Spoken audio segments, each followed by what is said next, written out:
Hey, what's up, guys? Daredevil Born Again episode 9. உண்மையிலே Disney இவ்வளோ பெரிய விஷயத்த வச்சுட்டாடா இப்போதைக்கு மஞ்சள் பண்ணிட்டு இருக்க கொய்யால எபிசோட் 9 உண்மையிலே ஆசம் கைஸ். உண்மையிலே நம்ம மார்வல் இப்படிலாம் பண்ணுவாங்களா டிஸ்னி, நீ அது பண்ணது அப்படின்னு கேட்குற மாதிரி இருந்துச்சு. உண்மையிலே R-rated பக்காவாக இருந்துச்சு. அண்ட் ரைட்டிங்மே எல்லாமே ஆசம். நம்ம கிங் பின் கமிஷனர் கேலவை கொள்றது கொய்யால உண்மையிலே ட்விஸ்ட்டு. உண்மையிலே நான் நினச்சி விட்டு பார்க்க எப்படி நடக்கும்னு. பட் அந்த கொடூரமான ப்ரூட்டலான கில் உண்மையில இந்த சீரியஸை வேற லெவலில் கூப்பிட்டு போச்சு. நிச்சயமாக ஆசம் கைஸ்.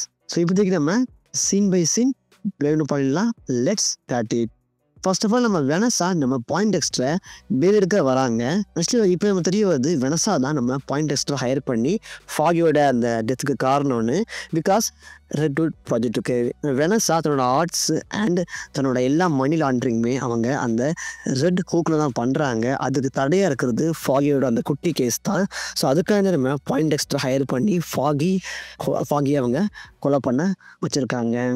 அண்ட் வெனஸா நம்ம பாயிண்ட் எக்ஸ்டர் அந்த டேப்லெட் அந்த டெக்னீஷியன் வைப்பாரு, அதை நம்ம வெனஸா எடுத்து ஓரமாக வைப்பாங்க. அண்ட் வெனஸா சொல்லியிருப்பாங்க நீயா இருந்து. ஆக்சுவலி இது தெரிஞ்சிருக்க நம்ம வெனஸா எந்த அளவுக்கு ஒரு டாக்ஸிக்னு.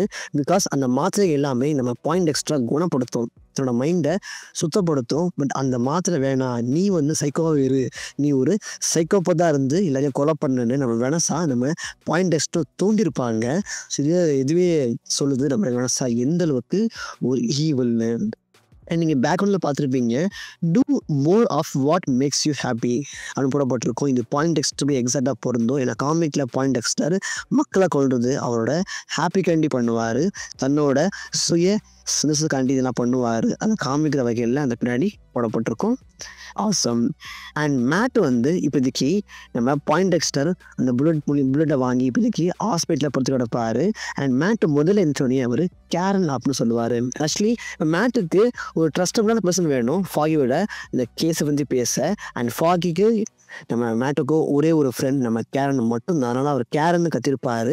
அண்ட் இது நம்ம ஹீத்தரை பயங்கரமாக சுகப்படுத்திருக்கோம். நீ பார்த்துருப்பீங்க ஓரமாக போய் அவங்க பயங்கரமாக அழுகுறாங்க.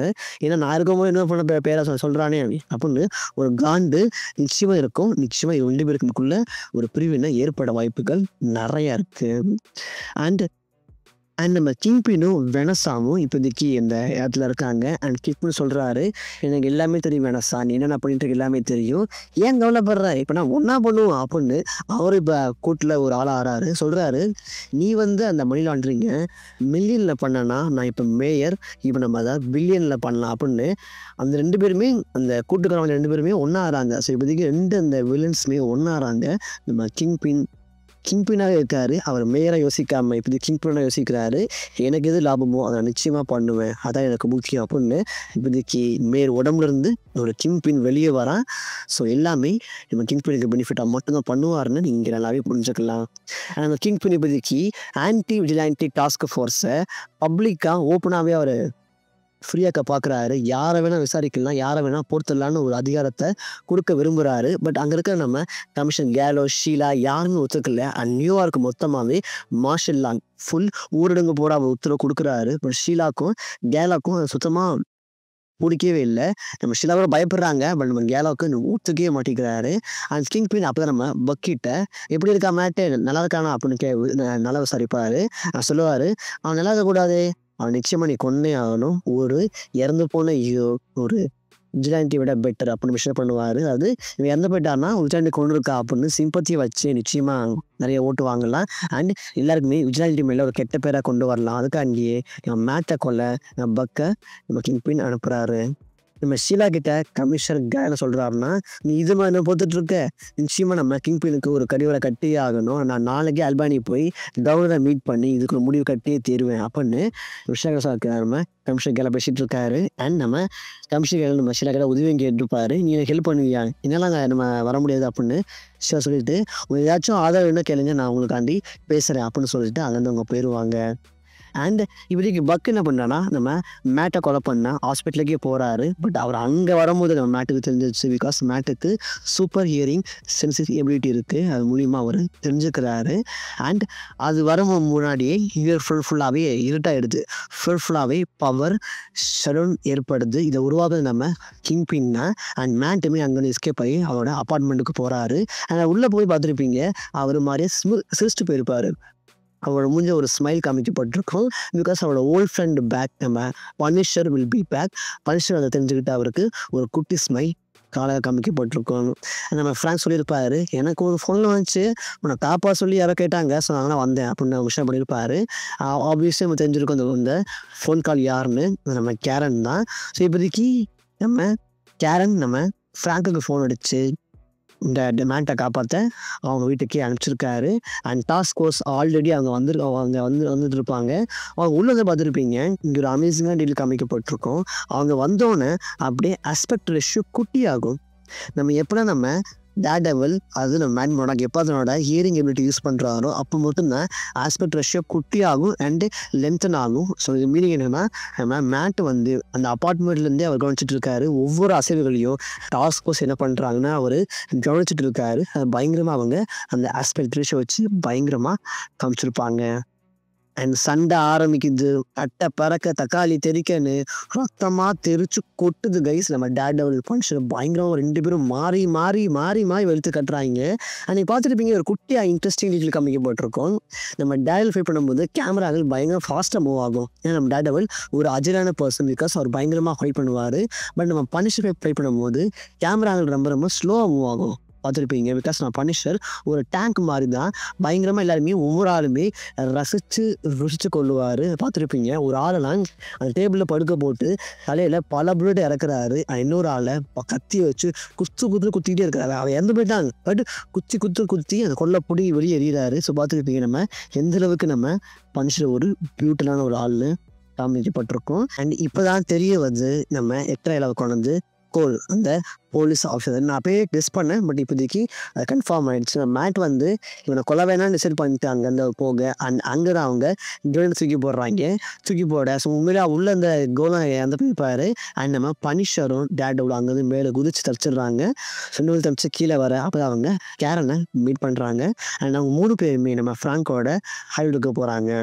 அண்ட் மேட்டுக்கும் நம்ம கேரன் மட்டும் நம்ம ஃபாகியோட அந்த கேஸை அலசி ஆராய போகிறாங்க. பிகாஸ் அதில் தான் தெரியும் என்னென்ன உண்மைலாம் இருக்குது, இந்த ப்ராஜெக்டை பற்றி என்னென்ன உண்மைலாம் இருக்குன்னு அதெல்லாம் மட்டும் தெரியும். ஸோ அதை பார்க்க இன்னொரு போகிறாங்க. நம்ம பனிஷர் மட்டும் அவர் இங்கேயே அந்த வாக்கி டாக்கி அவர் கவனிச்சிட்டு இருக்காரு. அந்த பக்கம் நம்ம டேனியல் இருக்கிற எல்லா கோர்ஸ் மெம்பர்ஸுமே பயங்கரமாக மிரட்டுவார். இப்போதைக்கு சேஃபர் ஸ்ட்ரீட் ப்ரோக்ராமுக்கு நீங்கள் ஒத்துக்கிட்டே ஆகணும், ஒத்துக்காட்டி நீங்கள் காலி அப்படின்னு ஓப்பனாக மிரட்டுவார். அவர் ஆக்சுவலி நீங்கள் நம்ம அந்த கோர்ஸ் மெம்பர்ஸ் பண்ண அந்த திருட்டுகள் இல்லை விஷயத்தில் ஓப்பனாக போட்டு டெலிவ் பண்ணுறாரு. நீ அன்னைக்கு பண்ண தெரியுமா, அன்னைக்கு நீ பண்ணல அப்படின்னு எல்லா கோர்ஸ் மெம்பர்ஸையும் மிரட்டுறாரு. நீ பார்த்துருப்பீங்க, அவர் பயங்கரமாக சட்ட பாட்டிலாம் அவுத்துட்டு அண்ட் தன்னோட கையை பாக்கெட்டில் வச்சுக்கிட்டு பயங்கர கம்பீரமாக காமிக்கப்பட்டு கான்ஃபிடண்ட்டாக இருப்பார். ஸோ இப்போதைக்கு ஒரு ஆளை பவர் எந்த அளவுக்கு த்ரெட் பண்ணணும் அப்படின்னு நீங்கள் டேனியலை பார்த்து செஞ்சுக்கலாம். அண்ட் கிங் பின் நம்ம டேனியலை ட்ரஸ்ட் பண்ணி அனுப்பிச்சிருக்காரு. அவன் போனால் கரெக்டாக இருக்கும், இவங்க எல்லாரையும் மிரட்டேன். ஸோ கிங் பின்க்கு அப்புறம் நம்ம டேனியல் ஒரு முக்கியமான ஆளாக பார்க்குறாரு. And Daniel possibly could be next kingpin. இப்போ கிங் பின் மொத்த நியூயார்க்குமே ஹில்டாகிறதுக்கு காரணமே அப்போ தான் விஜிலன்ஸ் எல்லாமே வெளியே வருவாங்க. வெளியே வர எல்லாருமே சர மாதிரியே போத்தரலாம். அது ஒரு ரீசன் கடை மட்டும்தான். ஃபுல் இடத்தையுமே அவர் பவர் சடன் பண்ணியிருப்பார். அதுக்கேற்ற மாதிரி ஒரு குட்டி பையன் கொண்டிருப்பாங்க. ஆக்சுவலி குட்டி பையன் நார்மலாக தேட வந்திருப்பான். இருட்டாயிடுச்சு, யாரும் இருக்க மாட்டாங்க அப்படின்னு திருடா வருவான். பட் அந்த குட்டி பையனை போலீஸ் ஆஃபீஸ் கொண்டுட்டு அந்த மாஸ்க்கை மாட்டி விட்டுருப்பாங்க. இவளும் ஒரு விஜிலானிட்டி தான் அப்படின்னு மாஸ்க்கை மாட்டி விட்டுருப்பாங்க. மாஸ்க்கை பார்க்கும்போது எக்ஸைட் நம்ம டேர்டெவில் சீசன் 1 நம்ம மேட் போட்ட அவரோட தன்னோட ஃபர்ஸ்ட் சூட்டை ரெப்ளிகா பண்ணுது. அண்ட் மேட்டர் அண்ட் கேனுக்கு தெரிய வந்து அந்த ரெட்வுட் ப்ராஜெக்டை பற்றி அது எந்தளவுக்கு மோசமானதுன்னு. சப்போஸ் இதை நம்ம வெனஸாவும் கிங் பின்னும் அவங்க கைக்குள்ள வச்சுக்கிட்டாங்கன்னா அவங்க ஈஸியாக மணி லாண்ட்ரிங் பண்ணலாம். டேக்ஸே இல்லாமல் அவங்க மிகப்பெரிய சிட்டியவே உருவாக்கலாம். அந்தளவுக்கு அவங்களுக்கு காசும் அண்ட் மணி லாண்ட்ரிங் அவங்க ஈஸியாக பண்ணலான்னு நம்ம மேட்டுக்கும் கேனுக்கும் தெரிய வருது. அதை பற்றி நடந்தால் மொத்த சிட்டியோட அந்த கரப்ஷன் பயங்கரமாக அதிகமாகிடும். அந்த ஃப்ராங்க் வந்து அந்த வாக்கி டாக்கிலேருந்து அவர் கேட்குறாரு, இந்த ரெட்வுட் நிகழ்வை பில்டிங் வந்து ஒரு வாய்ஸ் கேட்க அதை நோக்கி போக ஆரம்பிச்சு ட்ராப் தான். நம்ம ஃப்ராங்கை கூட்டி வந்து அங்கே அரெஸ்ட் பண்ணுற ஒரு கூட்டி ட்ராப் தான். அவரும் உள்ளே போகிறாரு, எக்கச்சக்கமான ஆஃபீஸர்ஸாக பயங்கரமாக சரமாரியாக கொள்கிறாரு. பட் அதால் ரொம்ப தாக்கு பிடிக்க முடியல. பட் எந்த ஆஃபீஸுமே நம்ம ஃப்ராங்கை அவரோட சுட்டுருக்க மாட்டாங்க, யாருமே சுட்டுருக்க மாட்டாங்க. ஒரு ட்ராப் அவரை பிடிச்சா மட்டும் போதும். ஏன் பண்ணான்னு நம்ம கிங் பின் ஏன் நம்ம ஃப்ராங்கை பிடிச்சி வச்சுக்க தெரியல. ஃபஸ்ட்டு பழைய கணக்கை தீக்க நினைக்கிறேன். பட் ஃப்ராங்க் யாருமே ஷூட் பண்ண மாட்டாங்க. அந்த அடிச்சு போய் நம்ம ஃப்ராங்கையுமே கட்டி போட்டு நம்ம போல் சொல்லுவார், நாங்கள் அவங்கள பார்த்தாப்பா நீங்களாம் ஃபேனுப்பா, நான் அவங்கள பார்த்தா இன்ஸ்பயர் ஆகணும். ஸோ நீ ஒழுங்கு முறையாக எங்களோட கேங்கு வந்து எங்களுக்கு சப்போர்ட் பண்ணனா நீ வந்து ஓடி ஒழிய வேண்டிய அவசியம் கிடையாது அப்படின்னு சொல்லாதுக்கு நம்ம ஃப்ராங்க் ஏகே பனிஷர் அடங்குயால உங்கள்கிட்ட போடா அப்படின்னு சொல்லிடுவார். பிகாஸ் நம்ம பனிஷர் யாருக்காண்டு தன்னோட கெத்தை விட்டு கொடுக்க மாட்டார். ஸோ பனிஷர் நான் ஒத்துக்கவே மாட்டேன் அவங்களோட ஒர்க் பண்ண சொல்லிட்டு பயமாக அடி வாங்காரு. பட் அவரோட கெத்தை அவர் விட்டு தரல. அண்ட் ஷீலா அந்த வாய்ஸ் ரெக்கார்ட் அவங்களும் கமிஷன் கேலும் பேசுகிற அந்த வாய்ஸ் ரெக்கார்டை நம்ம கிங்பினுக்கு போட்டு கொடுத்துட்றாங்க. கிங்பினுக்கு பயங்கர கோவம். பட் நம்ம ஷீலா அதுக்கு வருத்தப்பறவு காமிக்கப்பட்டிருக்கோம். வெளியே உட்காந்து அவங்க அழுதுட்டு இருப்பாங்க. ஸோ ஷீலாக்கே இதை பிடிக்காத பண்ணியிருக்காங்க. என்ன பண்ணுறது, கிங்பின் கொண்டுவான பயத்தில் பண்ணியிருக்கலாம். பட் ஷீலாவுமே அதுக்கு ரெகுலேட் பண்ணுறதுக்கு அமைக்கப்பட்டிருக்கும். பட் இதுக்கு ஃபோனில் பாருங்களே அங்கே ட்ராக் 8 போடப்பட்டிருக்கும். ஸோ பாசிட்டிவ் இது மாதிரி 7 ட்ராக் அவங்க ரெக்கார்ட் பண்ணியிருப்பாங்களோ, இதுக்கு வேறு விஷயமா ரெக்கார்ட் பண்ணியிருக்கலாம். பட் இல்லை, பட் 7 ட்ராக் அவங்க ரெக்கார்ட் பண்ணியிருக்கலாம். 8வது ட்ராக் தான். ஸோ ஷீலா இது மாதிரி இந்த மாதிரி ட்ராக்கை ரெக்கார்ட் பண்ணி கிங்பினுக்கு போட்டு காமிச்சிருக்கலாம். அண்ட் கிங்பின் கொஷின் கேளவ தண்ணி இங்கே வாப்பா என்னப்பா அவனுக்கு பிரச்சனை அப்படின்னு சொல்லிட்டு சோக்குலேயே ஒரு ஸ்லாம் வைப்பார். அந்த தொண்டை பகுதியில் அந்த அவ்வளோ பெரிய கையை வச்சு அடிப்பார். ஃபர்ஸ்ட் ஆஃப் ஆல் அவரோட வாயை மூடுவார். அவன் எங்கேயுமே கத்தக்கூடாது, ஹெல்ப் கேட்கக்கூடாதுன்னு வாயை மூடுவார். அண்ட் 2 ஷோல்டரையும் அடிப்பார். ஸோ அந்த 2 கைகளையும் அவன் மூவ் பண்ணக்கூடாது அப்படின்னு இந்த கைகளையும் அப்படியே அடிச்சு போடுவார். அண்ட் கடைசியாக தலையை பிடிச்சி நசுக்கி அப்படியே ஜூஸ் போஞ்சிருப்பார். ஸோ கிங்பின் எந்த அளவுக்கு பவர்ஃபுல் பார்த்துருப்பீங்க, வெறும் 2 கைகளால் தலையை பிச்சு போட்டிருப்பார். ஸோ அந்தளவுக்கு கிங்பின் அவ்வளோ பவர்ஃபுல், அதையும் பயங்கரமாக காமிச்சிருப்பாங்க. அண்ட் அந்த பார்த்த எல்லா டாஸ்க் ஃபோர்ஸுமே உற்சாகப்படுத்த நினைக்கிறேன். ஸோ யாருமே இப்போதைக்கு கிங்பினை எடுத்து கேள்வி கேட்க மாட்டாங்க. பிகாஸ் பண்ண என்னென்ன நிலமன்னு அவர் காமிச்சிட்டாரு. உண்மையிலே இந்த சீக்வன்ஸ் நம்ம கிங்பினை பயங்கர வில்லனாக புஷ் பண்ணிச்சு. உண்மையிலே ஆசம் ரைட்டிங். நம்ம டேடவனும் நம்ம கேரனும் அந்த ரெடியோட இடத்துக்கு போகிறாங்க. பட் அவங்க உள்ளே போக பட் எக்கச்சக்கமான டாஸ்க் ஃபோர்ஸ் அவங்க சுற்றி வளைச்சிருக்காங்க. நிச்சயமாக உள்ளே போனால் கன்ஃபார்ம் நம்ம பனிஷுக்கு நடந்தால் நம்ம டேடோட நடக்கும். ஸோ அவங்க உள்ளே போகல. அப்போ நம்ம டேட சொல்கிறாரு நம்மளுக்கு ஒரு டீம் தேவை அப்படின்னு விஷயம் பண்ணுவார். இது கன்ஃபார்ம் நம்ம டிஃபெண்டர்ஸ் தான். ஸோ நிச்சயமாக நீங்கள் டேடபிள் பார்ன் அகெயின் சீசன் 2 நீங்கள் டிஃபெண்டர்ஸை பார்க்க போகிறீங்க. பட்டாசாக இருக்க போகுது. அண்ட் கிங்பின் இப்போதைக்கு அந்த எல்லா மக்கள் மாதிரியும் பகலாயிருது. அங்கே எல்லா மக்கள் மாதிரியுமே ஒரு லைவுக்கு அவர் ரெடி ஆறாரு. பார்த்துட்டு நம்ம ஷீலா வந்து உள்ளே பேச வருவாங்க. பட் நம்ம டேனியல் அதை தடுத்து நிப்பாட்டிருப்பார். வந்துட்டு போவோம் அப்படின்னு சொல்லியிருப்பாரு.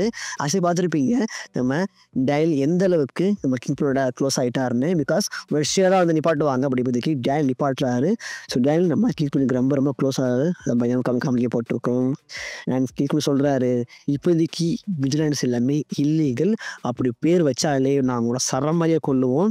ஸோ எல்லாம் அந்த விஜிலன்ஸை கொள்கிற வரைக்கும் நியூயார்க் அண்டர் மார்ஷல்லா ஊரடங்கு போடப்பட்டிருக்கு. யாருமே 8 மணிக்கு மேலே வெளியே வரக்கூடாது அப்படின்னு ஒரு ரூலையுமே அவர் போடுறாரு. ஸோ இப்போதைக்கு அந்த மொத்த விஜிலன்ஸ் படையவே கூண்டோடு அழிக்காமல் இந்த லா முடியாதுன்னு ஓப்பனாக அறிக்கையும் விடுறாரு. அந்த பக்கம் நம்ம நாட்டை தன்னோட டீமை உருவாக்குறாரு. தனக்கு கஷ்டப்படான பர்சனை வந்து ஒரு டீமாக சேர்க்குறாரு. நீங்கள் அங்கே அந்த கரெக்ட் ஆகாத ஆஃபீஸர்ஸையும் பார்க்கலாம். 2-3 ஆஃபீஸர் அங்கே உட்காந்துட்டு இருப்பாங்க. சப்போஸ் இவங்களுமே இந்த ஆன்டி டாஸ்க் ஃபோர்ஸில் இருந்தவங்க இருக்கலாம். அதை பிடிக்காம வந்துருக்காங்க நம்ம மேட்டை உதவி பண்ண அவங்க காமிக்கப்பட்டிருக்கும். இப்போதைக்கு இவங்களை வச்சு நம்ம மேட் இதை பண்ண போகிறாரு. அண்ட் அந்த பக்கம் நம்ம ஸ்வாட்ஸ்மேன் நம்ம ஜாக்கி அரசு பண்ணி வச்சுருக்காங்க. அண்ட் நம்ம பனிஷருமே அவங்க அரசு பண்ணி வச்சுருக்காங்க. அண்ட் பார்த்துருப்பீங்க பாயிண்ட் டக்ஸ் வந்து காமிக்கப்பட்டிருப்பார். அவர் தப்பிச்சிருப்பாரு. அவர் காமிச்சிருப்பாங்க. அவர் ஒரு உடஞ்சி போன கிளாஸை பார்க்க காமிக்கப்பட்டிருக்கும். இந்த கிளாஸை பாருங்களே அது எக்ஸாக்டாக பனிஷரோட அந்த ஸ்கல்லை வந்து வெளிப்படுத்தும். ஸோ பாசிபிளி பனிஷரை அவர் கொலைப்போ இல்லைனா பனிஷர் நம்ம பாயிண்டர்ஸில் கொண்டு வரோம். பட் தெரில அதுவும் காமிக்கப்பட்டிருக்கும். அண்ட் கடைசி நம்ம டேரக்ட் சொல்கிறாரு இந்த உலகத்தை இந்த சிட்டியை நான் நிச்சயமாக ரீபில் பண்ணியே தீருவேன் அப்படின்னு அவர் பயங்கரமாக நிற்க. அண்ட் பின்னாடி அந்த ஹெட்களை லைட் காமிக்கப்பட்டிருக்கும். வேற லெவல் ஆசம் கைஸும் ஆசமாக இருக்கும். அண்ட் நீ பார்த்துருப்பீங்க அந்த எக்கச்சக்கமான நியூஸ் பேப்பர்லாம் ஒட்ட போட்டிருக்கோம். ஆனால் பழைய நியூஸ் பேப்பர்ஸ் தான், பட் அதில் ஒன்று போட போட்டிருக்கோம், the return of devil hell's kitchen. நிச்சயமாக திருப்பி வருவார், வந்து நம்ம கிங் ஃபுட் ஆட்டத்துக்கு முடிவு கட்டவரையில நம்ம பொறுத்து பார்ப்போம் கைஸ். உண்மையிலே வெறியிலே வெயிட்டிங்லேயே வெறியாகுது, என்ன ஆக போதும். இப்போதைக்கு எபிசோட முடியுது. அண்ட் குட்டி ஒரு போஸ்ட் கிரெடிட் சீனும் இருக்குது. அதில் நம்ம பனிஷர் ஒரு கார்டு கையை பிடிச்சி உடைச்சி தப்பிக்கிறது காமிக்கப்பட்டிருக்கோம். ஸோ பாசிபிள் இது வந்து பனிஷரோட அந்த ஸ்பெஷல் ரெசல்யூஷனுக்கு ஒரு லீடப்பாக அமையலாம். ஏன்னா அவருக்கு ஒரு இப்போதைக்கு ஸ்பெஷல் பர்சன்ஸ் காமிக்கப்பட்டிருக்கு. அவருக்கு எந்த வருஷம் வந்து சொல்கிறாங்க பாசிபிளி டிசம்பர் மாதம் வரலாம். அண்ட் அதுக்கு ஒரு லீடப்பாக காமிச்சிருக்காங்க. அண்ட் இவர் நிச்சயமாக இங்கே தப்பிச்சு பர்சனோட ஒரு விஜயபலத்தையும் உருவாக்க போகிறாரு. அண்ட் டிஃபரன்ஸ் வர போகிறாங்க. அண்ட் சீசன் 2 எக்கானமியை அமேசிங் ஷூட்டிங் போயிட்டுருக்கு. நிச்சயமாக நீங்கள் நெக்ஸ்ட் இயர் எதிர்பார்க்கலாம் டேர்டெவில் பார்ன் அகெயின் சீசன் 2 நான் ரொம்ப வெயிட் பண்ணிகிட்ருக்கேன். And finale was awesome. நீ பார்த்துருப்பீங்க லாஸ்ட் 2 எபிசோட டேட் பண்ணது வந்து த டேரக்டர்ஸ். உண்மையான அந்த ஒரிஜினல் நெட்ஃப்ளிக்ஸ் டைரக்டர்ஸ் இறங்கி பண்ணியிருக்காங்க. உண்மையிலே ஆசம் ஆசம் ஆசம். இப்படி இருந்தா 4 மூவினா அப்படின்னு கைஸ் உண்மையிலே ஆசமாக இருக்குது. அண்ட் உங்கள் ரேட்டிங்கை மறக்காம கேட்க முடியுங்க. கன்ஃபார்ம் நான் உங்களை அடுத்து ஆசையை பார்க்குறேன். அண்டில் பாய்.